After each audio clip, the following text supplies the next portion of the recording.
There are 51 fixtures on the British F1 calendar, but this is the one that everyone counts down to and looks forward to. It's the World Final for the first time on the Skegness tarmac. Thousands are expected here today, and in fact fans have been filling in from 10 o'clock this morning in anticipation for today's big race. So let's go and see and hear the thoughts from the terraces. Tell us whereabouts you've come from then today. Well, we're from near Wellingborough in Northamptonshire, so a couple of hours away, and we are really looking forward to this afternoon. Can't believe the weather, so what a fantastic combination. And it's looking like the crowds are kind of been filing in, haven't they? Crowd, yeah. I think most of us are here for King John to win. I'm really hoping so. Now, I believe you've come quite a way to see this meeting today, haven't you? Where are you from? We're from Cumbernauld in Scotland. We've travelled 350 mile, but usually in a season we can do 15,000–20,000 mile following F1 and F2 all over the country. That's some commitment.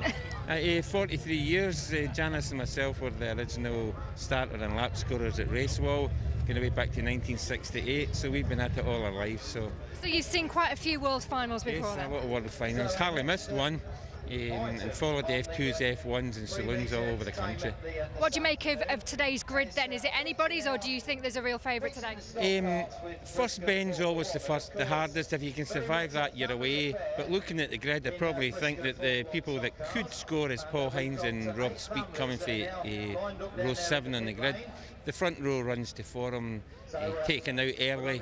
These lads can come through and very capable of winning from that, from row 7. No, I think today I'd put my money on mixed order. Just tell us how much you're looking forward to today and what you're expecting from today. I'm expecting a great racing, because it's always great racing here. It's fast, and I'm hoping Frankie does it, but it's tough from the front. Very tough. If he gets a yellow flag, he could be caught and passed, but we're all Frankie Wayman fans and we're hoping for great things. Who's going to be his biggest rival then, do you think, today? Yeah, there's lots of big rivals. There's a lot from the back. The Dutch could do it. The Dutch can do it from where they are. If they just get a go, if we get a yellow flag and he's not got enough lead, then yeah, the Dutch can do it. It could be their year. Do you make this kind of a big weekend as well? Do you make a big event of it? Yeah, we do, yeah. Yeah, we've all camped we've all out come, and caravans and campervan, tent. Well, I'm just looking down your kind of coat and picking out all the names. There's Stuart Smith on there, Frankie Wayman Jr., there's Rod Felding, there's loads of different names on there. You've been coming for many years, haven't you? Near as damn it. Around about 1973, the first meeting I came to. That was Haringey, when Stuart Smith, bless his soul, came from the back into second place. So who do you think is going to win today then? Who's your money on? It's a bit of a long shot, to be fair, today. I'll be truthful with you. I'm not being biased here with anybody, but I think it's going to come probably from the first 2 rows. I mean, 84 with respect, he's got a very quick car. And of course, as you probably might have had off Sauder when he won his semi, Tom Harris did say publicly that he'd much rather have Sauder in front of him than behind him for obvious reasons. But like I've said to people, even if he gets past him on a second corner, he's still going to have some grief from behind. But whether or not they're either going to clamber over each other in the second corner here, because it's such a short circuit, or it's going to be a good race. I just hope it is, to be truthful with you. I just hope it's a very clean race. You know, I mean, there's always aggro, there's always going to, but that's what it's all about. I don't mean aggro in nasty sense, but I think that I just hope it's going to be a good final.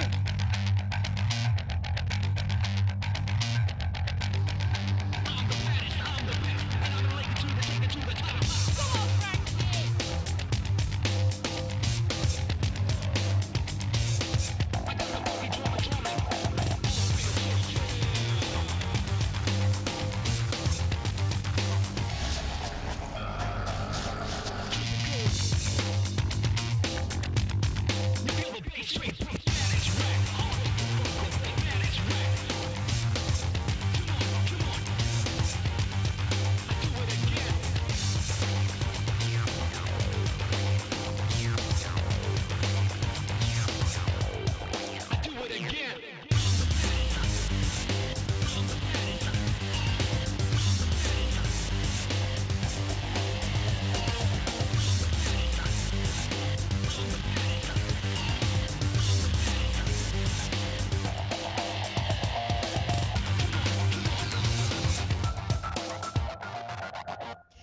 32 drivers have already secured their place on the world final grid, but there are 2 places still up for grabs, and those will be decided in our first race today. There's one last chance to make it to the final.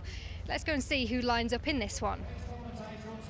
So, welcome once again to Skegness Stadium, the home of motor racing on the East Coast, and the biggest event in this raceway's history as it stages the Briscoe Formula One Stock Cars Championship of the World for the first time. First up, we have the consolation semi-final. 32 drivers on the grid, only 2 of them, the top 2 finishers, will go through to the main race, the World Final. Start Marshall flags them away then. Chris Clare in 394 and 337 Dave Willis on the front of the grid. Dave Willis always seems to miss out on a World Final place by just 1 or 2 spots in the semi-finals each year. Some big names out there, including Dan Johnson in number 4, 172 of Mickey Randall, 464 Luke Davidson is out there.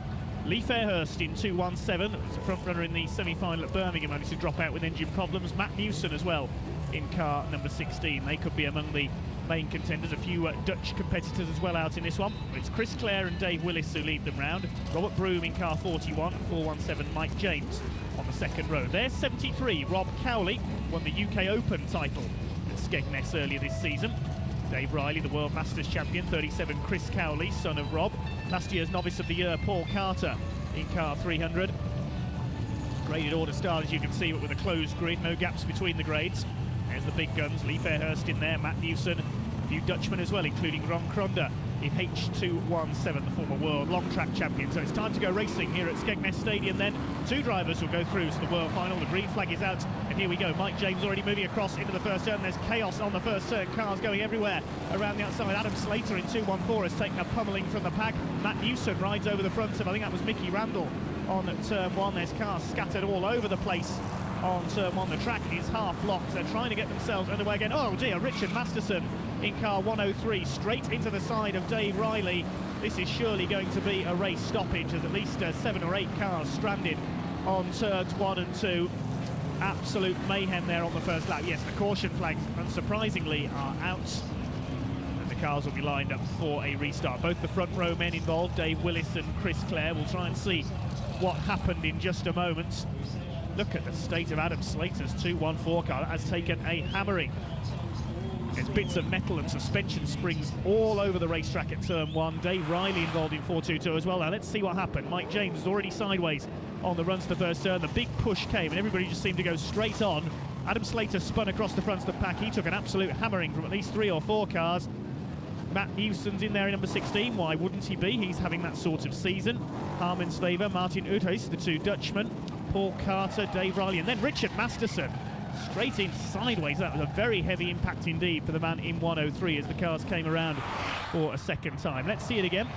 And looking from this angle on the exit of turn 2, it looks almost as if the pack just forgot to turn left. Everybody was pushing so hard, cars went absolutely everywhere. Adam Slater, I think, took the worst of that in 214. Mickey Randall, Joshua Smith, Paul Carter, Dave Riley, Rob Cowley, all in there. Dave Willis, the front row man as well. And then you'll see Richard Masterton sliding, and that was a very heavy impact on the 422. And then he got hit again by Robert Broom in car 41. Heavier impacts than you'd see in a banger race there going into that first turn. Must have been a bit of oil down there to cause Richard Masterton to slide in like that. Dave Riley's car is towed away. He's thankfully all right. Adam Slater just being checked by the medics in car 214. There'll be a fair number of cars, I would think, that won't take the restart of this consolation semi-final. For a number of drivers, their world final dream has lasted less than a lap. The crowd looks on almost in disbelief. If that's just the consolation semi-final, they must be thinking, what on earth is going to happen come world final time? Adam Slater just talking to the medics, thankfully just a bit battered and bruised following a succession of wallops there on the first turn. He spun across the front of the pack, all manner of cars piled in behind him. Mike James, your leader for the restart in 417 as Adam Slater walks away. Does very well indeed in Briscoe F1 despite having far from state-of-the-art equipment. His world final dream is well and truly over. So Mike James, the man from the West Country in 417, it is up front for the restart. Chris Cowley in 37 in second. Came close to the top 10 in the world semi-final at Birmingham this year. It's last year's newcomer of the year, 300 Paul Carter in third, ahead of Neil Scriven in number 11. And Lee Fairhurst in car 217 is up to 5th. Ron Kronda in the other 217, that's H217, is 6th, ahead of his fellow Dutchman Wesley Schupp in car 77. It's Luke Davidson, Dan Johnson, two of the big hitters next in the order. Mike James leads them round then, controlling the restarts very carefully. Nice and steady as they come round at the moment. The pack about to be unleashed once again. Only 2 drivers, don't forget, will qualify for the World Final. The next couple in the order will be reserved should anyone drop out of the World Final. There is Lee Fairhurst, was up at the front early on in the semi-final at Birmingham, but engine problems put him out of the race, meaning he has to try and qualify again from this consolation semi. There's Dan Johnson, another of the big hitters to miss out at the first attempt in the 2 world semis. Matt Newson just behind him. And already you can see on the right of your screen there, the centre parking area already decidedly full. Jeff Nichols in 2.15 out of the race, Mal Brown, Chris Clare, Dave Riley among others. Very steady pace being set by Mike James, the man from the southwest, in car 4.17. He wants to come to a dead stop there, trying to anticipate the restart into turn 3. Watching for that green flag as they come out of turn 4. Mike James accelerates off just before the green flag goes down there, but the green now does go out, and Mike James already clear over the dust that's been put down on the oil at turn 1. That must be what caused Richard Masterson to go sliding out first time around. Everybody away much more cleanly this time. It's James that leads from Cowley, Paul Carter in 300 in 3rd place, and then it's Ron Cronda. He's made a good restart in car 2.17, the former world long track champion at the famous Barlow Raceway in Holland. Now sadly closed. Ron Cronda up into 3rd place, I should say, then ahead of Dan Johnson in car number 4. He's 4th, and Lee Fairhurst in 2.17 rounds out the top 5. Dan Johnson in car number 4, the MVS Van Sale sponsored car, former European champion. Another former Euro champion behind him, that's his 2.17 of Lee Fairhurst, the man from Bolton. Dan Johnson from Nottinghamshire. Behind them is Matt Newson in car number 16, ahead of Neil Scriven. Out in front is still Mike James in the 4.17 car. Chris Cowley in 2nd in car 37, under fire from Ron Cronda. They're looking the favourites to go through to the World Final at the moment. Cronda up the inside of Cowley. Down the home straight, he's up into 2nd position. Here's our 4th place man, Dan Johnson, in car number 4. Behind him it's Fairhurst. Up from towards the back, the red tops, Ron Cronda getting the best of the restarts there, and it was Mike James who cleared off into the lead. He seemed to move off a little before the green flag had gone down, in fact trying to anticipate the restart as best he could, Mike James. It's the 4.17 car still clear. Dan Johnson moves past Chris Cowley and up into 3rd place at turn 3. Now he'll go after the leading Dutchman, Ron Cronda, up there in 2nd place. It's James from Cronda, then Johnson, Cowley and Fairhurst. Matt Newson rounding out the top 6 in car number 16 in front of this massive crowd here at the home of oval racing on the East Coast. Skegness Promotion putting on a fine show in their first ever World Final staging. Here comes Ron Cronda. He's now caught race leader Mike James in 4.17. Pops the bumper in at turn 3, and Ron Cronda takes the lead in car H2.17.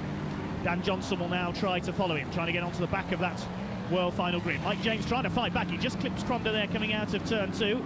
Can't quite get back up the inside though, couldn't find the straight line speed. That's allowed Dan Johnson to close in car number 4. He goes for the inside as they go down the home straight into turn 1. Johnson's just got the gap on the inside, and he's up to 2nd and into a World Final qualifying place. Next couple of cars on the finishing order, of course, in 3rd and 4th will be the reserves for the World Final should anyone drop out prior to the big race. Chris Cowley holds one of them at the moment. So does Mike James.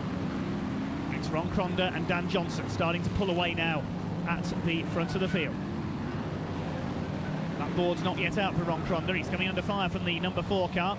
Been a fairly trying season for Dan Johnson so far. We've seen him have a bit of a rivalry with Junior Wainman over the last few months, as has Tom Harris in car 84. His first 2 have pulled away slightly now from Mike James, who's currently holding the position of first reserve. Be a good result for the yellow grader if he stays up there in the top 3. Dan Johnson shadowing Ron Cronda for the lead, but he knows that 2nd place will be enough to see him into that World Final, so he may not attack the H2.17 car. The lap boards are now out, so we're in the last 5 laps of this consolation semi-final. It's Cronda and Johnson looking set to qualify for the biggest race of the year, the Championship of the World. Johnson not attacking. He knows 2nd will be enough. They're coming up on a couple of back markers, Joshua Smith and Nigel Harry, the 2 blue roof cars. Josh was involved in that tangle with Adam Slater on the first start, so maybe carrying some damage. He moves out of the way, lets the 2 leaders through. Nigel Harry in car 45 will be the next man to be lapped. His hopes of making the World Final sadly disappearing. Just a couple of laps to go now for Ron Cronda. Dan Johnson shadowing him, but he's not attacking. He knows that an attack could risk him taking himself out of the race and out of the World Final. Looks like Dan Johnson, he's on the bumper of Ron Cronda there, but he's not attacking. Not trying any heavy lunges. Ron Cronda using the inner curve there at turn 1. Dan Johnson knows second place is going to be enough. There's a cushion of a back marker behind them. Qualifying through for the World Final, it's going to be Ron Cronda and Dan Johnson. They're going to finish almost side by side, but Cronda wins. It's Johnson second. And it looks like third place will go to Lee Fairhurst in car 217 ahead of Mike James. So Ron Cronda and Dan Johnson go through to the World Final. Lee Fairhurst will be the first reserve. Mike James looks like he'll be second reserve in car 417. We will confirm the race results in just a second. The red flags go out on the Constellation semi-final in the sunset here at Skegness Stadium. And we have an Englishman and a Dutchman into the World Final. Ron Cronda and Dan Johnson will move on to the back of the grid for the main event. Ron Cronda, 4 times world long track champion at Barlow in years gone by, the famous 1,000-metre oval in the Netherlands, sadly now closed down. Let's check out the result then of the Constellation semi-final. Ron Cronda the winner by just over 1/10 of a second from Dan Johnson. Lee Fairhurst in third, he's first reserve. Chris Cowley took fourth. I can tell you Mike James was docked 2 places for his overeager restart. He's dropped down to 6th behind Chris Cowley and Matt Newson. Dutchman Wesley Schupp took 7th in H77. Neil Scriven, Luke Davidson and Robert Broom rounding out the first 10. 15 cars went the distance, and Dan Johnson got the fastest lap en route to a place on the World Final grid along with Ron Cronda. Well, Dan, they said the Dutch drivers were quick, and that just proved it. Yeah, the Dutch are very quick on the tarmac. I saw Ron Cronda in the distance, and I was trying to chase him down, but then I was also looking for the opposition in the mirror. I was just really happy to get second and be on the back row. It was close on the line as well with Lee, wasn't it? Yeah, we had a good race, and near the end I could have really got rid of him on the last bend with a proper stock car hit, but I just settled for the second and tucked him behind, so it was a good race. You must be happy and looking forward to that World Final now. Yeah, definitely. We came here to get in it, and now we're in it. Now it's a second gold. It would be a very hard task, but we're going to have a good go. All the best. Thank you. Lee, kind of very close at the end there with Dan. Just talk us through the race. Yeah, obviously got a good start when they all powered in first bend. I think I got up to a 5th or 6th after the restart, and kind of ready for it on the restart, ready to go. And fortunately, a couple of us in front. The front runners went, and then a few in front of me held me up to stop me getting onto, and then a couple passed me up the inside, and they got away. But you know, to be fair, they was quick anyway, and trying to settle into the race halfway through, and car were coming better and better each lap, and managed to reel a few in. Not Mark James wide in the last bend, but fortunately got third instead of second. It's all right. And now chance to be in the World Final. I know you're further down the grid, but just to be there and be part of it is something, isn't it? Yeah, it'd be great to be a part of it, but you know, it's rules are it's first 2 through in the Constellation race, and I got third, so that's it. So Ron Cronda, the last Dutch driver to make it into the top 3 in a World Final back in 2008, and Dan Johnson, who came second. Will they both secure a place in the final? They're on row 15 though, and there are plenty of other big names in front of them. Let's go and speak to a few of the favourites for the World Final. How much do you guys over in Holland look forward to a World Final over here? We're coming over every year. So it's a family outing for the whole crew, and yeah, everyone goes with us to England for the UK for the World Final. And how much do you know about the British drivers here and the top British drivers here? We follow it by the Stock Car magazine and internet, and yeah, a lot of talking on the racetracks about how the British do. And who do you think is going to be the one to beat then today?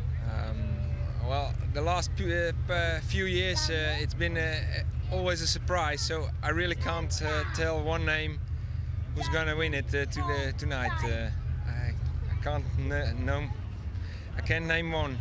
How are you feeling then about yourself and about the car ahead of the final? I'm feeling really confident because last night the track was very slippery, and I was doing reasonably good, but I couldn't find the right setup, and we hope we found this today. So we're going to try it. How nice would it be to take that trophy back home with you away from Britain? That would be a great dream.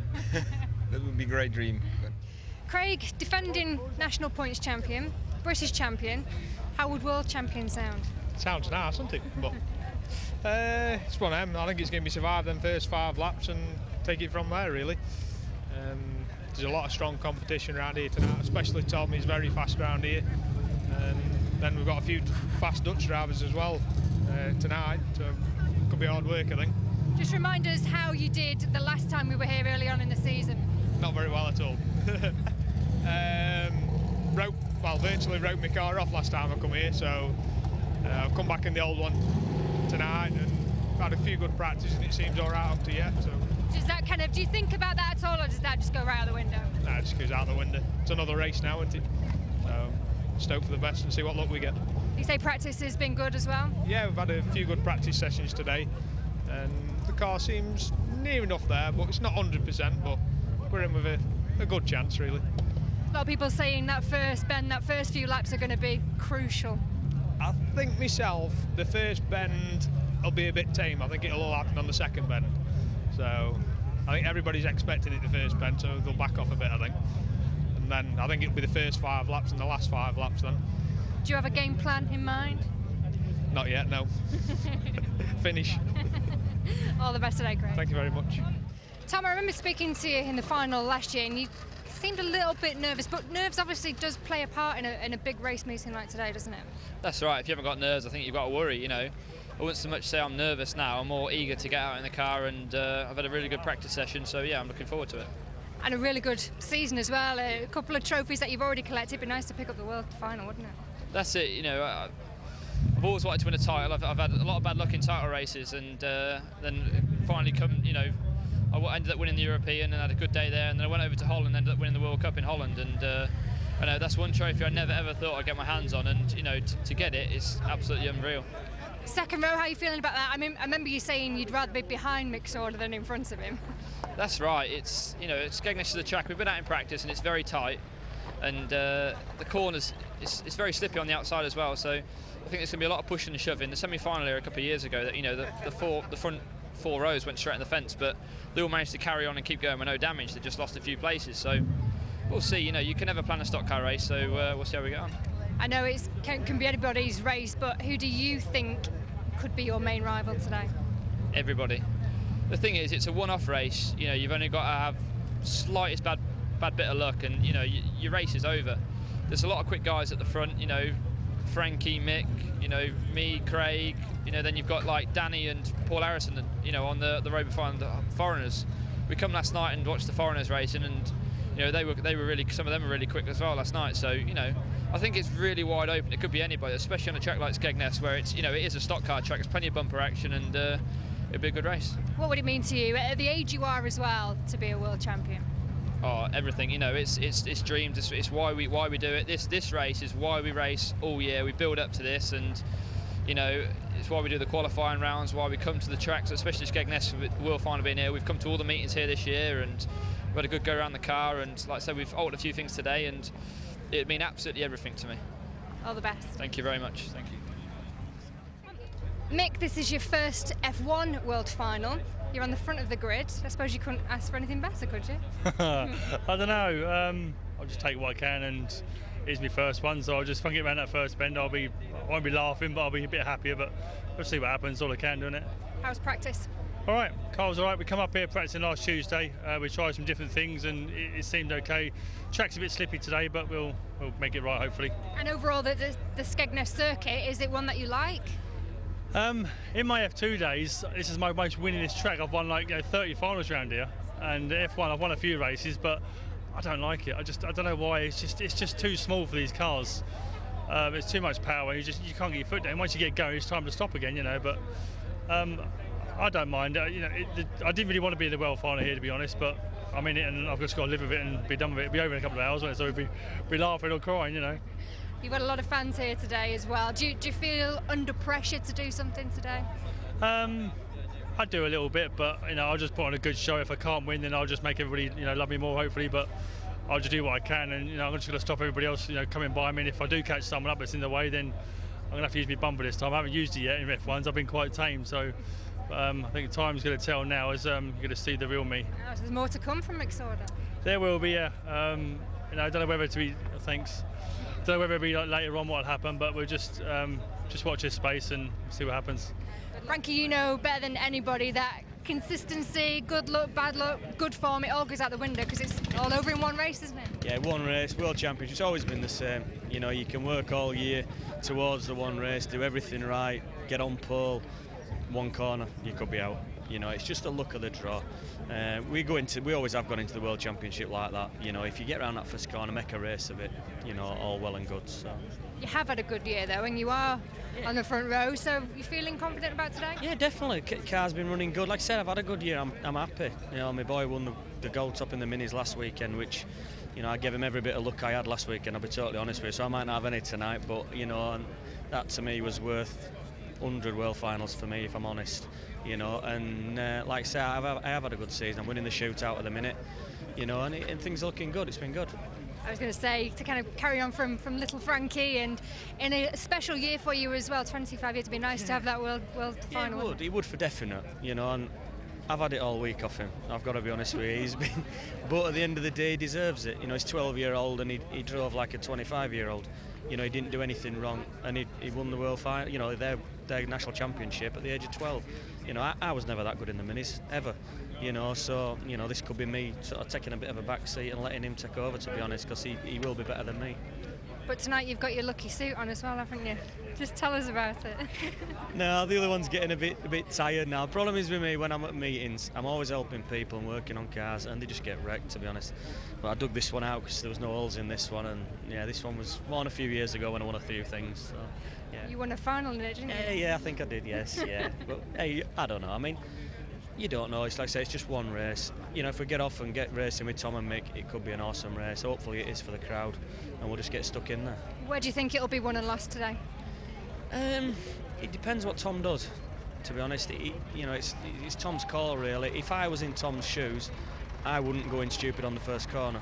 He knows he's quick enough. I'd just settle down, because there's a chance he could come in and crash with us. Any little bit of damage and it could, take them few tenths off every lap, and he might not last the race. I'd be tempted just to go steady, come in, get round, try and get away with me and Mick maybe, and then get in and sort it after that. But it's up to Tom. If he's feeling giddy and he comes in, yeah, we're all going to go in, but I'll ride the wall. I've ridden the wall for years. It's not a problem for me, and we'll just see how it gets on.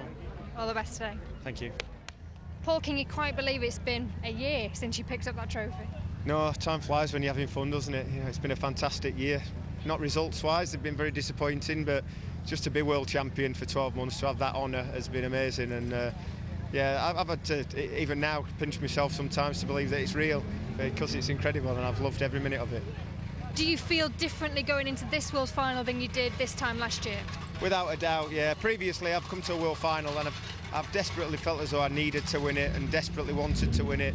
But it's that need and want, now I want to win it. Previously I felt as though I really needed to win it. But the relief and everything that came from winning it last year, I'm going out there today and I would really love to win it, to retain the title, to hold on to it and the gold roof for another 12 months. But I'm not a greedy person, and just having done once has been totally remarkable. So I'd wave it off with a good heart if I need to at the end of the meeting.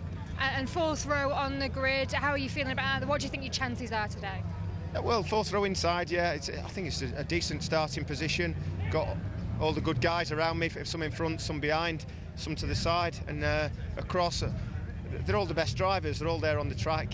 If you want to be the best, you've got to beat the best. And so, yeah, I'm quietly confident. Last year I was really pumped up. I think the added pressure of being on the front row made it. I had to get myself in a different place. Whereas now I'm a lot more calm and I'm quietly confident this time around.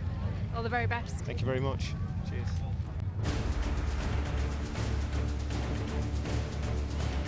So here come the contenders then out onto the grid. 31 Andy McCabe represents New Zealand.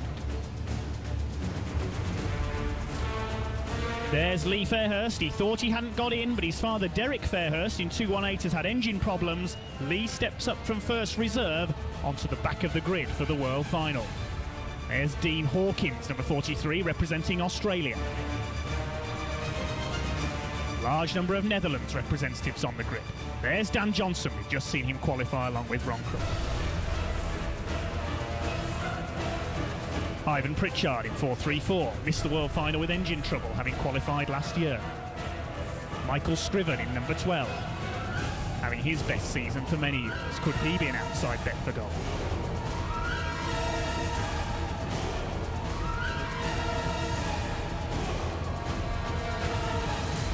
Still they line up, even the legendary Rob Speak is back on the F1 World Final grid. There's Paul Hines in 2.59, Danny Wayman in 2.12, Gary Castell, born in England but representing the Netherlands, Stuart Smith Jr., former champion, in 3.90. Rob Speak driving Carl Pickering's car, Dutchman Lou Vobers. There's our other New Zealander, Joe Farah. And there is the man they're all trying to beat, defending champion Paul Harrison.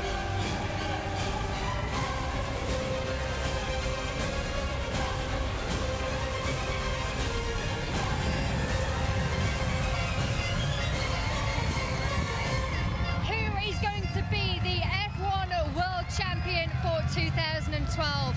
5 of our drivers on the grid tonight have won it before, but are we going to see a new name on the Briscoe Roll of Honour? Maybe one of the overseas drivers will take it home with them. Frankie Wayman Jr. and Mick Sauder are on the front of the grid. Are they still going to be there after 25 laps? It's time for the big one. It's time to go racing. Gentlemen, start your The most famous words in motorsport herald the biggest oval race of the season in the UK. 34 contenders racing over 25 laps for the chance to become Briscoe Formula One Stock Cars Championship of the World. Many predicting this could be the most open world final in many years. All the big names are out there. Wayman, Smith, Harrison, Harris, Finnegan, Fairhurst, Johnson. Even Rob Speak has qualified for the first time in several seasons. Australia, New Zealand and the Netherlands also represented on the grid. Frankie Wayman Jr. and Mick Sauder in 5.15 and 1.50, the two semi-final winners on the front of the grid. Tom Harris in 84, Craig Finnegan in 55 on the second row, then the leading Dutch qualifiers, H399 Jesse de Brouwen and 2.47 Gary Castell, born in the UK, now representing the Netherlands.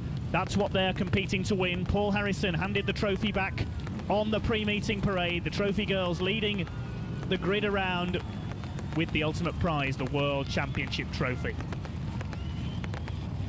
Tension really mounting on Skegness's biggest ever night in its stock car history. Moving into line prior to the rolling starts. 34 contenders on the grid. Just one change, of course. Derek Fairhurst, having dropped out with engine problems, his son Lee in as first reserve at the back in 2.17. 5 past champions on the grid.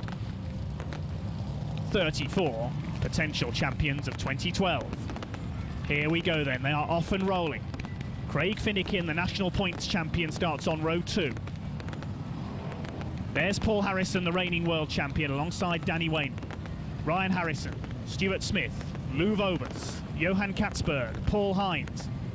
Briscoe legend Rob Speak in 3.18. 0 hour is almost here. The consolation semi-final was epic. This promises to be even more so. The biggest oval race of the UK season is upon us. Junior Wayman and Mick Sauder lead the pack around. Tom Harris and Craig Finnegan behind them. It all comes down to this. The qualifiers are complete. It's time for the biggest race of the year. 34 cars, 25 laps, the Briscoe Formula One Stock Cars Championship of the World. Let's get ready to rumble.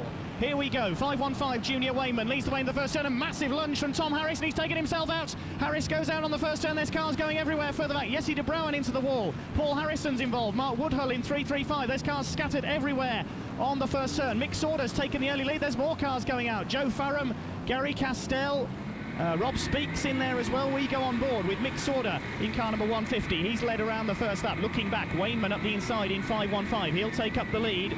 So Junior Wainman takes the lead of the World Final. Mick Sorder drops back into second, looking to attack back on the 515 car, but the track is blocked at turn 2. There are cars everywhere. It's a car park on turns 1 and 2. The race will be stopped. The caution flags come out. Evert van den Berg in H12 on top of the 335 car at Mark Woodhull. It looks like he's taken most of the damage in that one.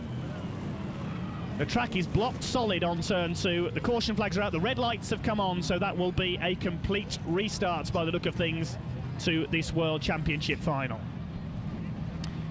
Well, we predicted chaos, and we certainly got chaos. Tom Harris with an absolutely kamikaze lunge on the first turn. He spun himself out, then everybody else just seemed to pile in behind. Evert van den Berg's in there, Jesse de Brouwen, Mick Sorder has pulled up to avoid the blockage, I think. Dirk Rijdanus in H29 is in there. It looks like Mark Woodhull in 335 in the foreground has taken the majority of the damage there. I suspect that'll be his World Final over almost before it's begun. This is the pack just finding a way through, trying to make their way back around to the grid. Let's have a look again then. We're on the bonnet of Mick Sorder, looking back from the outside of the front row.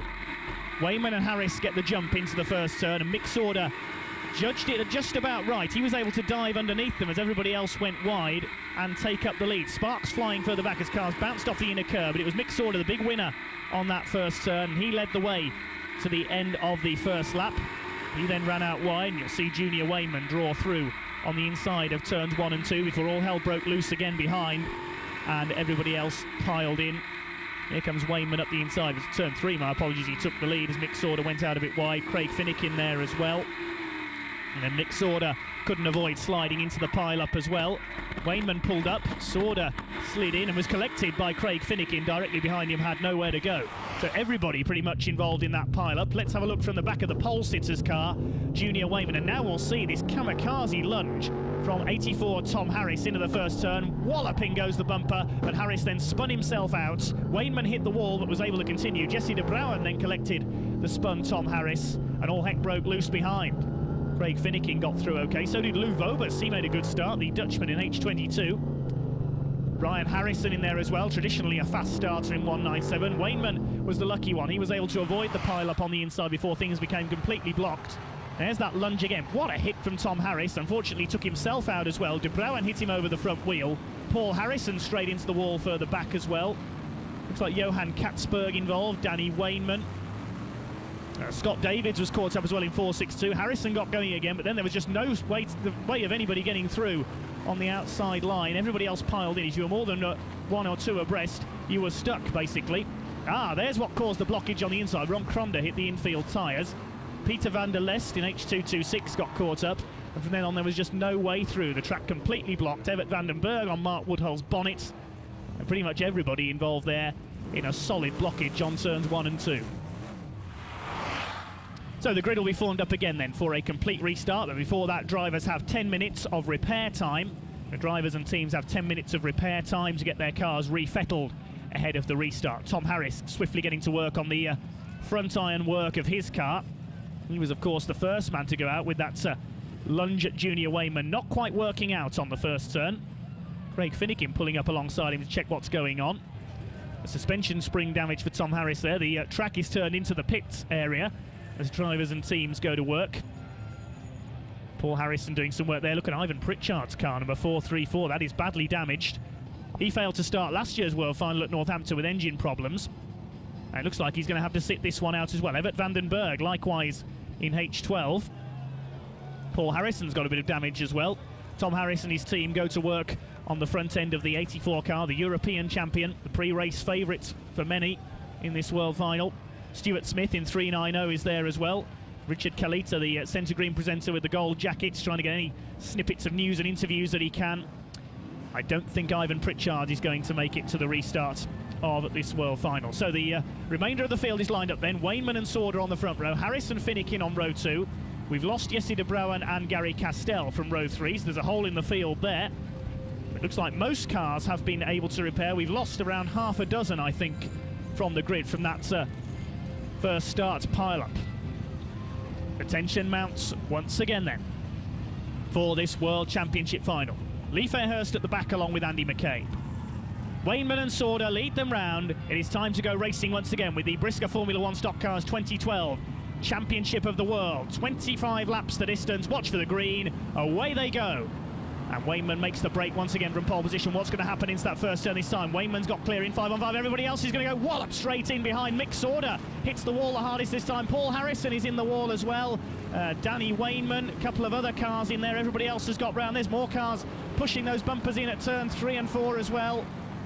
Everybody, I think, has got round okay with the exception of Sauder and Harrison. More chaos further back, and we got one upside down. That's Rob Speaker's gone over. Rob Speaker's gone over in 3.18. That will be the end of his world final comeback. Paul Harrison in trouble as well, but it's Rob Speak in 3.18. The Carl Pickering car on its roof. Craig Finnegan, I think, is the man he's crashed into in 55. So several big names out of the race already. The biggest of them, Rob Speak in 3.18. He's upside down. Rob climbing out of the car. The Brisker legend is okay. Gets a big reception from the crowd as he clambers out of the wrecked 3.18 car. Thumbs up from Rob. Some were touting him as being the first man to win the F1 and F2 World Finals in the same year. He crashed out of the F2 World Final up at Barford, and he's crashed out early in the Brisker F1 World Final here at Skegness. Helping the marshals to try and right the car, on loan from Carl Pickering, the 3.18 car. We'll see what happened to the 8-time F2 World Champion in a moment. A very crushed aerofoil for Rob Speak, and his race is over. Paul Harrison, look at the state of his car as well. His title defence hasn't lasted very long. Let's see what happened once again then. We look back from Mick Sauder once again at the start of the race. Now Sauder, while he was the big winner on the first start, he was the big loser this time. He was the victim of the big first turn push, as you'll see here. Paul Harrison pushes him wide and wallops straight in. Hard enough to dislodge our onboard camera. Harrison and Sauder, the big losers in that first turn, pile up. Danny Wainman and Craig Finnegan taken out as well. So several big names look like they're out of the race already. Then as Paul Harrison backed off, you will see here from the inside, Rob Speak rode up onto somebody's bonnet and then rolled onto his roof as Sauder managed to get going again. So several big name casualties early on. Let's have a look again and see, there's the first turn push. Harris, Sauder, Harrison and others piling heavily sideways into the wall. 4 or 5 cars stranded on the outside line, but as they come round again, you will see 3.18 Rob Speak go flying up into the air and onto his roof. Junior Wainman led them through, but here we see that shower of sparks, and there's Speak. He rode up onto it. It was Joe Farram in NZ1 whose bonnet he ended up on. He bounced off the inner curb, and then the force of Joe Farram pushing enough to tip Rob Speak over onto his roof. Evert van den Berg hitting the inner tyres there on the right of your screen as well. So several more big name casualties. We're ready for the restart though. It's Junior Wainman with the lead in 5.15. Lou Vobus in H22 up into second place. He's going well, and Ryan Harrison in third. Now Ryan, traditionally a fast starter, and he's straight through into second place there as the green flag goes down once again, but he's gone wide on the exit. Tom Harris back up into second. Another car hits the wall there. Oh, that's Paul Hines in car 259 that's been fired in on turn 1. His steering's broken. That'll be the end of Paul Hines' race. Craig Utley, I think, was the man he made contact with. Tom Harris is back up into second place meanwhile and chasing down his rival at the top of the points this year, Junior Wainman. There's been quite a rivalry developed between those two. Let's see what Tom Harris can do. Mark Gilbank in 21 coming through the third. Harris lining up Wainman. Can he take the lead away? It's 5.15 from 84 and 21. That's your top 3. Tom Harris is lining up Junior Wainman. Here he goes. What a hit from Tom Harris, and Wainman goes straight into the wall. Harris hits him again. And amazingly, Junior Wainman's ridden out the hit and he still leads. What a recovery by Junior Wainman in 5.15. Now he's gone wide. Harris will take the lead on the inside. Lou Vobus in the wall there in the background. Peter van der Les goes spinning onto the centre. My goodness me, what a world final this is. Tom Harris in 84 leads. Dan Johnson is up into second place. He starts at the back, having come through the consolation semi. He's had a phenomenal first few laps. Joe Farram is in the wall as well in NZ1. But it's 84 Tom Harris from number 4 Dan Johnson from near the back of the grid, and Mark Gilbank is up into third position in 21. What's happened to Junior Wainman? He's further down the top 10, I think. Stranded cars all over the raceway. This is more like motorised rugby than stock car racing. Some huge hits going in.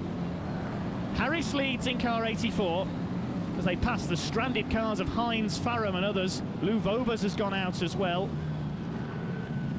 They're already coming up on back markers then. 84 Tom Harris leads, but the caution flags are out. With so many stranded cars, the caution flag is brought out. There's Junior Wainman. He sustained some damage from that massive hit from Tom Harris, but he's still going in 4th place. And look who's up to 5th. Lee Fairhurst, the reserve from the back of the grid, is up into the top 5.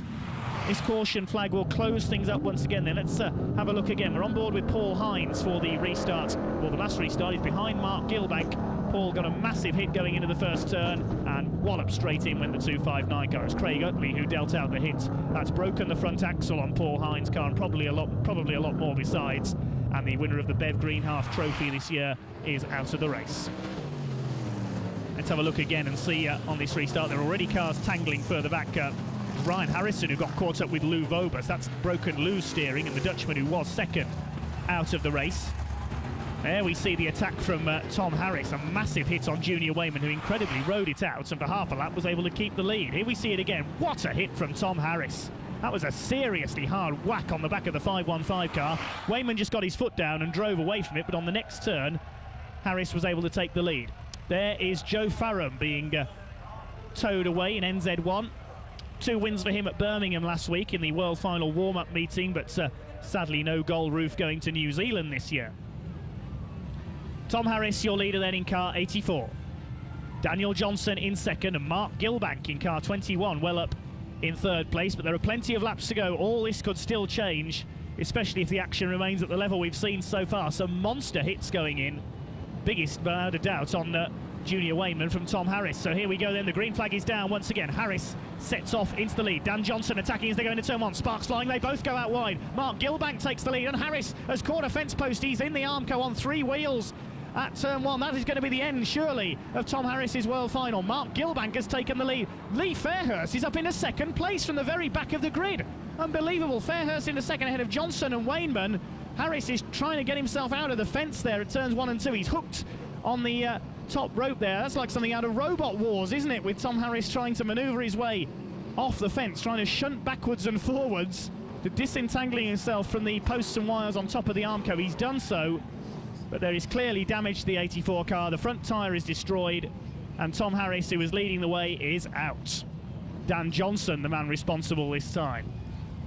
Harris will head off onto the infield, and it's Mark Gilbank in 21 who leads, but look who's up to second. Lee Fairhurst. Until a few minutes before this race, he didn't even know he was going to be on the grid. It was his dad, Derek, who dropped out with car problems. Lee in his first reserve, and from 34th on the grid, he's up to second. Let's see what Lee can do on this restart then. Mark Gilbank in car 21, the Bramley Brook sponsored car, leads. Dan Johnson in third, then it's Junior Wayman. And rounding up the top 5 looks like Craig Utley in car 484 as the green flag goes down once again. Dan Johnson wasting no time, attacking Lee Fairhurst in car 217. Utley is up to 5th, Mick Sauder in 6th in 150, having gone in heavily on the first turn.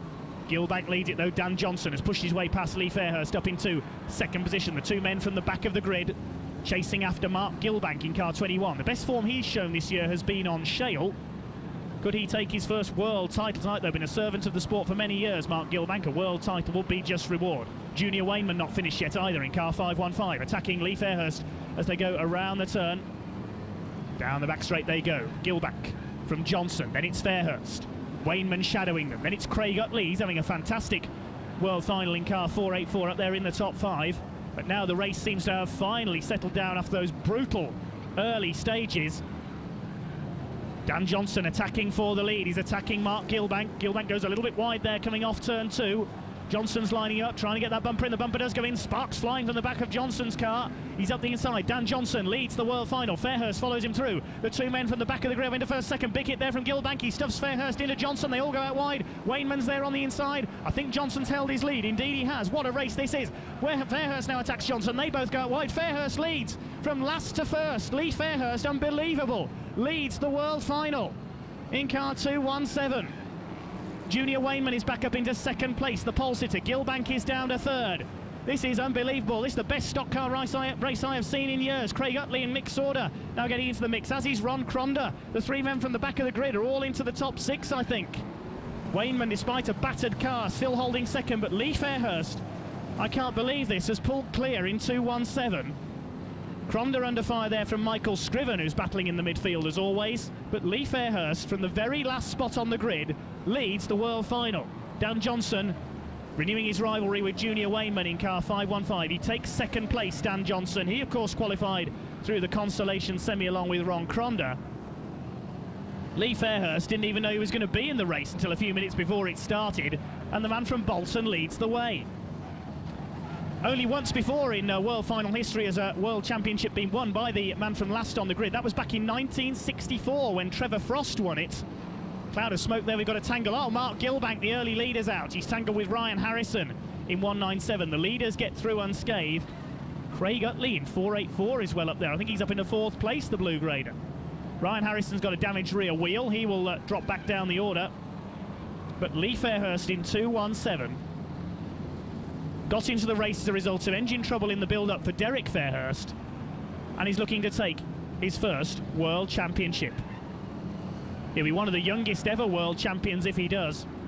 Now the race has settled down. The front few are quite well spaced out now. What an unbelievable race. This will go down as the Brisker F1 Race of the Year. Absolutely no contest. Dan Johnson from the back of the grid in second. There's only 3 laps to go now. Can Johnson reel in Lee Fairhurst? He finished second to Paul Harrison, of course, Dan Johnson at Northampton last year. He will not want to settle for second again. They pass Ryan Harrison's damaged car. Lee Fairhurst lapping Dean Hawkins, the Australian, in car 43. He'll come up to lap 8-time world champion John Lund shortly as well in the 53 car. But Lee Fairhurst in car 217, the man from Bolton in Lancashire, goes into his final lap.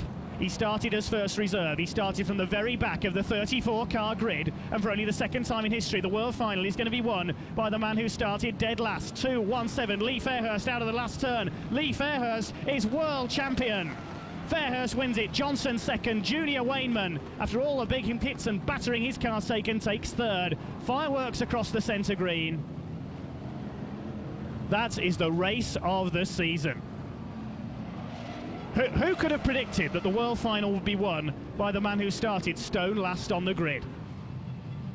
I cannot believe that. I've never seen a race with so many big hits, so many lead changes. That will go down as one of the fastest, toughest, most brutal and very best World Finals in Brisker F1 history. And this man won it, the man from Bolton in Lancashire, Lee Fairhurst, cuts loose in celebration on the home straight.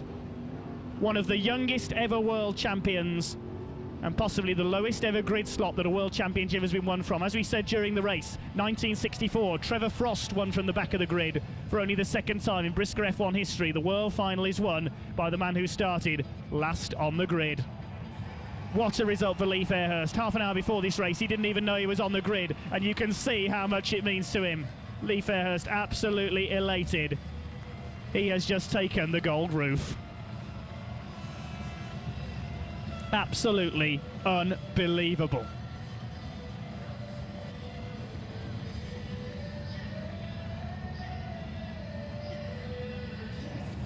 Lee, congratulations, world champion. How does that feel? Unbelievable. So to be not in it at the consolation and to be in it, I'm just absolutely lost for words now. It just feels like a dream. Like you say, you didn't think you were in it. You were in it as a reserve. Did you? How kind of calm did you feel going into it? The pressure was off, wasn't it? Pressure was completely off. I know every restart I was getting, but I just felt completely down and relaxed, and and it felt the car was going good. I just want to thank everyone that's put everything into my racing. That's every single person, no matter how big or small, what they've done for me. I wouldn't be without any of them, so a massive thank you to them. Well, after that first restart, I mean, did you have much damage on the car? Was there a lot to do? No, I managed to avoid all the damage in the first restart. Stayed away from it all, and obviously mechanics came on, checked everything, nothing bent. It was all right, and the car felt really good, so well pleased with it. And just describe those last few laps. Just couldn't believe what were going on. There was just 5 lap boards going out. It couldn't come quick enough. Obviously counting down, it felt like the longest lap in history, every lap. I'm over the moon. My dad's coming. And big congratulations to you, Dad. How much, I mean... It's unbelievable. The chain of events that's led to this is unbelievable. What a dad. I qualified 10th because he went out. I ends up with a knackered ring gear and can't start the car in the pits. He comes back in, the back end then wins. It's unbelievable. How proud are you? Oh, I'm so proud. I'm so proud. He's a brilliant footballer, and he's even better stock car driver. So Bolton Wanderers have lost a good footballer, haven't they? This wouldn't have been possible with this guy. He's a legend. All the team have been fantastic. We all put so much in for him. He knows it though. Go and enjoy this celebration. Thanks to all the sponsors and everything like that, because without them we wouldn't be where we are. Go and enjoy it. Thank you. Congratulations. And all the fans.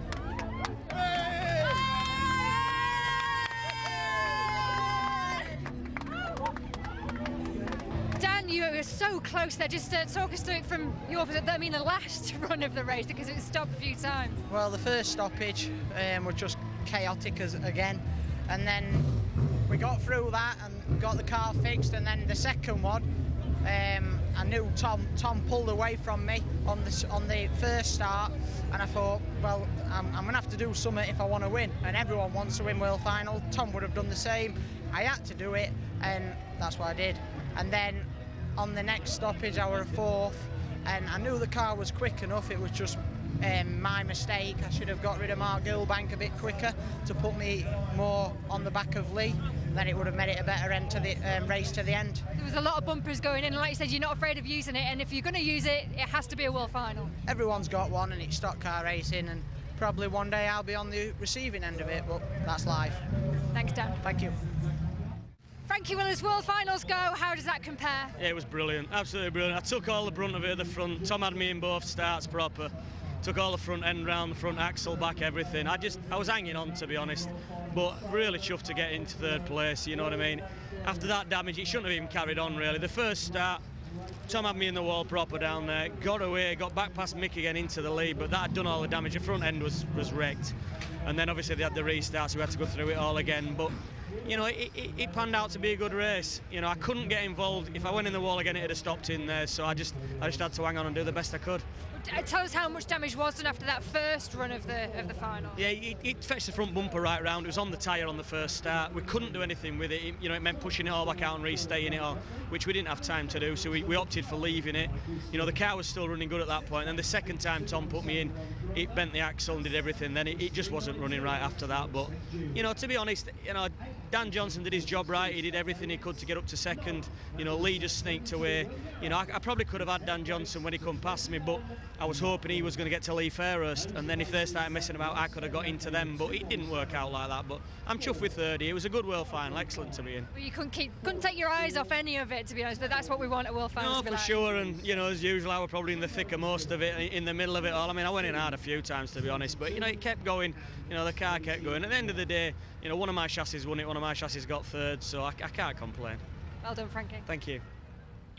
Happy scenes indeed on the World Final podium. Junior Wainman, Dan Johnson and new Brisker F1 champion of the world, 217, Lee Fairhurst. All that remains then is to check out the results of the big race. Lee Fairhurst crossing the line just ahead of Dan Johnson and Junior Wainman further back in third.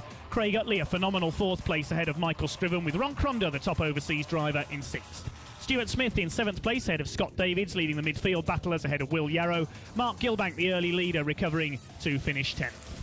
15 cars went the distance in total. Dirk Rijdanas, the other Dutch finisher, in 11th, ahead of John Lund, a lap down. Mick Sauder recovering from his earlier tangle to finish 13th, ahead of Ryan Harrison and Australia's Dean Hawkins. Dan Johnson in second place got the fastest lap.